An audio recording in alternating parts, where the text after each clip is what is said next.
So, are you sitting comfortably? Yes. Okay, then I'll begin. Once, long ago, in a land not so far from here, there lived a rich and powerful king named Prodigious.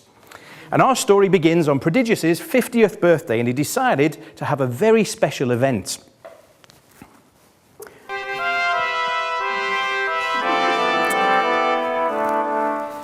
He assembled all the people who were really important to him and decided to have a treasure-giving ceremony. Okay, so he brought his two sons, his wife, and the beautiful and wise wife of his youngest son, who was named Sophia. And he gave them each a chest full of treasure, and he'd had his advisors take very, very great care to ensure that there was the precise same amount of treasure in each of the two chests. Well, Tempus and his wife Sophia were just delighted to be given a chest full of treasure. They weren't expecting such a beautiful gift. They had each other, and now they'd got incredible wealth. Well, life was good. Unfortunately, Prince Graspian, the eldest son, was a little bit disappointed because he's the eldest and he expected to be given more treasure because of his senior status. So he was not well pleased. Nonetheless, Tempus and Sophia just continued enjoying life. They could do all the things they'd wanted around the castle, fix up the bits and pieces that had been unfinished for a long time, satellite TV, jacuzzi, all the usual things that you would do when you inherit such wealth. And one of their favourite things to do was in the summer evenings just to stand on the battlements surveying all their grounds and all the territory which they were now lord and lady of. And occasionally, when they were staring from the battlements, they would see Prince Graspian charging around on his mighty war horse. He'd become famous for this horse. In fact, he spent all the treasure on building the largest army that anybody had seen for many, many centuries in that part of the world. And he expended all the treasure that he'd been given. But in his mind, he knew, I know where there's a secret stash of treasure, and I aim to get my hands on some of it. So, one sunny morning, Prince Graspian approaches Tempus's castle, says, "Brother, I've run out of treasure. Could you find it within yourself to loan me some of your treasure?" And of course, they both knew that loan was the wrong word. Tempus said, "Well, of course, I love you. You're my brother. We're related. It'd be a pleasure to give you some of my hard-earned treasure." And the good deed was done. But sadly, that set a bit of a pattern. And eventually, every week or so, Prince Graspian would be back saying, "Look, I need more treasure. Sorry about this, but I need more treasure from you." Until finally, Tempus had to say, "Look, I'm sorry, I do love you, but I can't keep giving you all of this wealth because I need it for my own reasons. I've got my own family to look after. I've got my own projects that I need to do. So sorry, that's it on the treasure front." Well, Prince Graspian didn't take this well. Okay, he hadn't been on any kind of coaching or self-development course. He didn't even know what an inner child was, but he just knew that he was not pleased. So he decided to go the other route, and he said, "If you won't give it to me willingly, I'm going to take it from you anyway. It's war."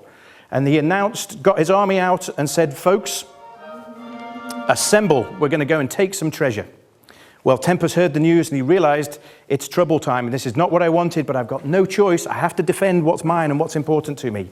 So the armies gathered, the drawbridge was shut up, the gates were closed, and war began.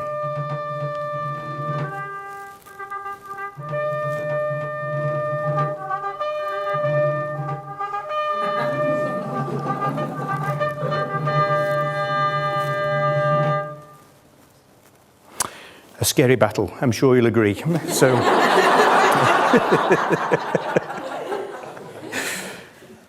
the only way that Tempus could push back Graspian and his hordes was that he'd ride out on his own war horse and say, "Back, it's mine and you're not having it."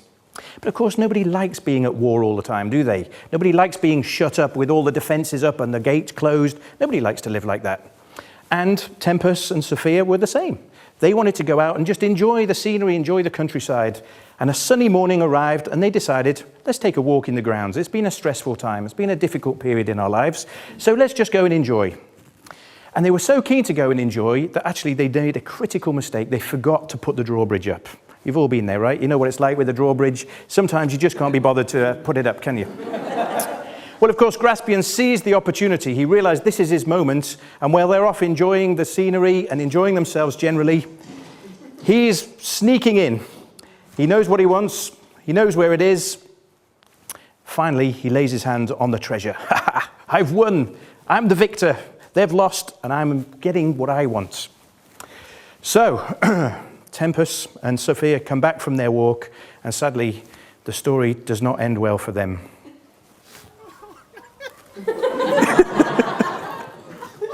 Now, here's the question for you. How much sympathy do Tempus and Sophia really deserve? I mean, they had their treasure stolen, that's a bad thing, right? But they left the gates open. So how much sympathy did they really deserve? Ask yourself that. If you're sitting there late at night watching this on the web, ask yourself too. How much sympathy do they deserve? Well, our worldwide, global, highly sophisticated survey came to the conclusion that actually they deserve a small amount of sympathy, but not really very much, because they left their castle undefended. They left the doors open and they had their treasure stolen.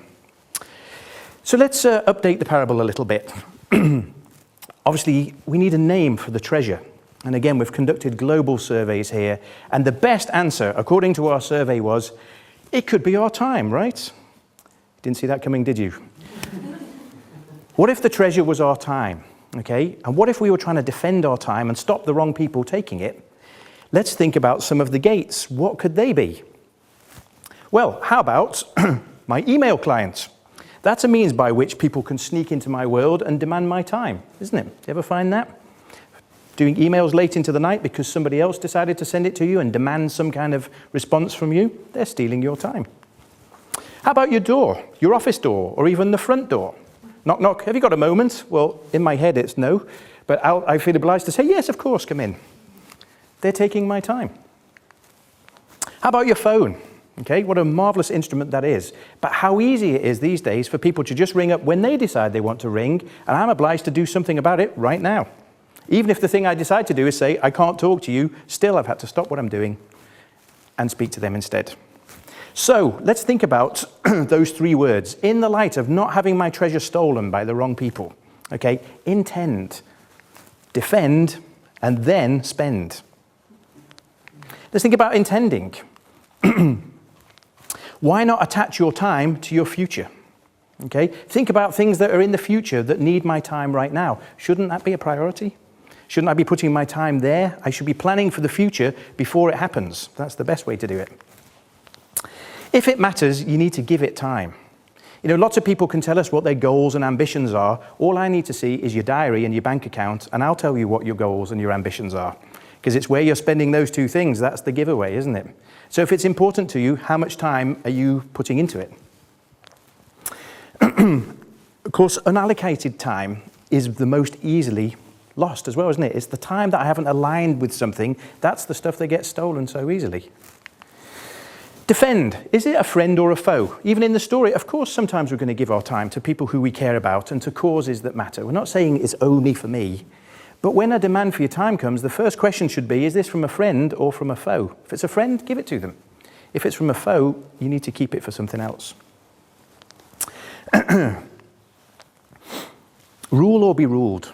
Either you take control of your time or other people will take control of you with respect to your time. Take control of your technology, your phone, your office door, your email client, or it will rule you. And you need that time for more important things, as we've been hearing about. But of course, let's be nice. The golden rule of all civilizations, isn't it? Do unto others as you would have them do to you. So in doing this, we need to be firm, but not unkind. Spend your time as though it's money. Treat it like money. You wouldn't give money out just willy-nilly, expecting nothing in return, would you? Don't just spend it, invest it. Put your time into things that are going to give you back what you need and what the people who depend on you need. If you don't use it, you're going to lose it. You can't bank time. That's one of the troubles with it, isn't it? You can't store it up for when you're really busy. You get the same number of hours and minutes in the day, whatever's going on in your life. General Eisenhower was a very busy general in the Second World War. When training his team up so that they could help him and take some of the workload off him, he made a very profound statement. And he said, you know, of all the things that are urgent, very few of them are important. And of all the things that are important, very few of them are urgent. So let's not get conned by urgency. Let's spend our time on the basis of importance. So at the end, let me give my talk a title. And it's called Take Your Time. Because if you don't, somebody else will. Thanks for listening.